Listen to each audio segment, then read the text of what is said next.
हेडलाईन्सचे प्रायोजक आहे NBC bearings, लांब पळण्यासाठी। दिघेंच्या निधनानंतर उद्धव ठाकरेंनी मला त्यांच्या संपत्तीबाबत विचारलं। ठाकरेंना पक्ष नको, फक्त पैसा हवा।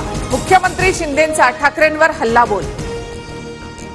आनंद दिघेंनी कार्याध्यक्ष पदासाठी राज ठाकरेंचं नाव सुचवलं, मात्र नाव सुचवल्यानंतर दिघेंना मानसिक त्रास दिला।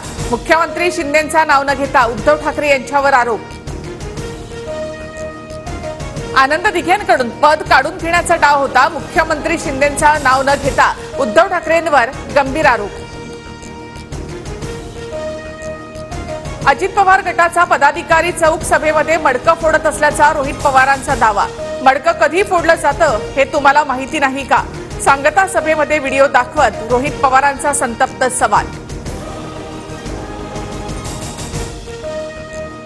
रोहित पवार लोकांची दिशाभूल करतायत। अजितदादांनी विकास कलश बनवला, तो फुटू नये असा हेतू होता। मडकं फोडणाऱ्या रविराज तावरे यांचं स्पष्टीकरण। अजित पवारांना निवडणुकीच्या प्रचारामध्ये गुंडांची मदत घ्यावी लागते। रोहित पवारांचा अजित पवार यांच्यावर गंभीर आरोप, तर रोहित पवार हा स्वतःच एक गुंड, अमोल मिटकर यांची टीका।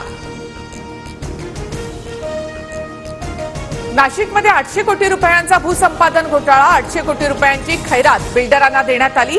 संजय राऊत यांचा मुख्यमंत्र्यांच्या नगरविकास खात्यावर आरोप। बारामती लोकसभेमधील 300 बूथपैकी 153 बूथ संवेदनशील। मतदानासाठी योग्य बंदोबस्त आणि गैरप्रकार रोखण्याची यंत्रणा लावा। सुप्रिया सुळेंचं निवडणूक आयोगाला पत्र। तब्येत अस्वस्थतेमुळे शरद पवारांचे आजचे सगळे कार्यक्रम रद्द। शरद पवारांच्या प्रकृतीमध्ये सुधारणा, मात्र डॉक्टरांकडून पवारांना 2 दिवस भाषण करण्यास मनाई। समोरच्यांकडे पैसा, यंत्रणा, सत्ता असली तरी जनता लंकेंसोबत। दिवार चित्रपटातील डायलॉग बोलत अमोल कोल्हेंचा विखेंवर निशाणा, तर तुमच्याकडे फक्त गुंडाराज असं म्हणत राधाकृष्ण विखेंचा पलटवार।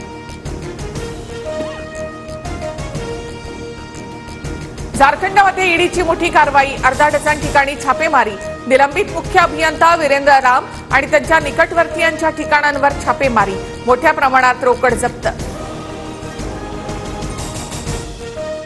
हेडलाईन्सचे प्रायोजक आहे एनबीसी बेरिंग्स, लांब पळण्यासाठी।